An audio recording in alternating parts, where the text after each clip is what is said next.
भी बता रही हूँ। हम सोते हैं तो शास्त्र कहता है कि आधी नींद भी मौत के बराबर होती है, इसलिए सुबह उठकर सीधे उठते ही हमें नहाना चाहिए, नहा करके रसोई में आना चाहिए। और बहुत सी माता है बस उठते ही सीधी रसोई में घुस जाती है। अभी मैं कल किसी गाँव में थी, वहाँ देखा है उठते ही सीधे बिस्तर पे से 7 बजे ही 6 ही बजे उठते ही सीधे थाली पकड़ी और भोजन बनाना शुरू कर दिया। और बच्चे भी सुबह 6 बजे ही खाने बैठ गए। वह नहाए ही नहीं, कुछ भी नहीं। भोजन ऐसे बनाना चाहिए, भोजन बिल्कुल पवित्रता के साथ में बनाना चाहिए। तो मैं कह रही थी कि ब्रह्म मुहूर्त में उठने के कई तरह के हमारे फायदे हैं। तो संत जी उनके घर में जाया करते थे और देखते थे कि राजा आते हैं और कभी उनके परिवार वाले हमारे पास नहीं बैठते हैं, वो सालों साल उनके यहाँ पे जाया करते थे। लेकिन संत का एक है कि एक बार संत हाथ पकड़ लेते हैं तो फिर छोड़ते नहीं हैं, या आग भवसागर से पार नहीं करते हैं। इसलिए संत जाते नहीं और जाते हैं तो साथ छोड़ते नहीं हैं। तो संत हमेशा विचार करते थे कि मैं जाता तो हूँ, लेकिन परिवार वाले कोई बैठते नहीं है हमारे पास। तो एक दिन उन्होंने कहा कि मैं राजा से कहता हूँ कि हे राजन, राजा से कहता हूँ कि राजन को बुला कर कहता हूँ, राजन मैं तुम्हें, राजा को बुलाया और राजा को पास में बुला करके कहते कि राजन बताइए तुम कितनी बजे उठते हो, कितनी बजे आते हो, कितनी बजे खाते हो। राजा ने राजा के पास बुलाया और कहा कि मैं तुम्हें, तुम्हारे परिवार को मैं सत्संग सुनाऊंगा। राजा ने सत्संग होता क्या है, हमने तो कभी सत्संग सुना ही नहीं।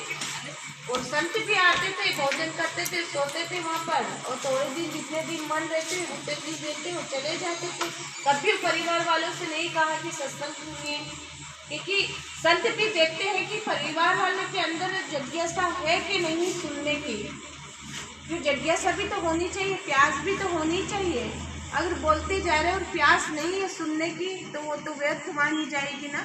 तो संत ने भी कुछ नहीं कहा, लेकिन एक दिन संत को लगा कि ये राजा के पास तो सब कुछ है, मैं अगर राजा को आशीर्वाद भी देता हूँ तो किस चीज़ का आशीर्वाद दूँ राजा को। अगर मैं आशीर्वाद देता हूँ कि धन्य धन से संपन्न हो, तो राजा के पास तो सब कुछ है, धन्य है, सब कुछ है।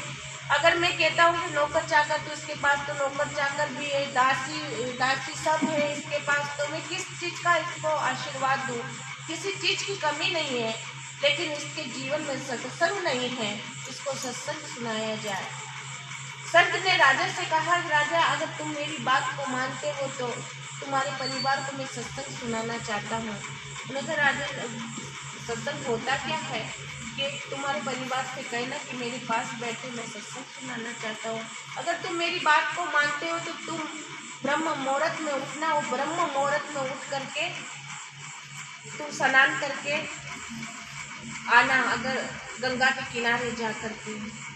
राजा ने सोचा कि अगर संत हमारे यहाँ पे आते हैं, अगर मेरी बात, संत की बात अगर सही लगी और मेरा काम अच्छा चलता है तो मैं संत की बात को मानूंगा। अगर नहीं हुआ तो पुनः मैं 1 बजे सोता हूँ, 12 बजे भोजन कर लेता हूँ, तो पुनः मैं करने बैठ जाऊँगा। तो संत ने कहा कि हे राजन, तुम ब्रह्म मुहूर्त में उठना, और ब्रह्म मुहूर्त में उठ करके तुम जो भी तुम्हारा जो कार्य है वो कार्य को करना। अब राजा ने विचार करा कि ठीक है।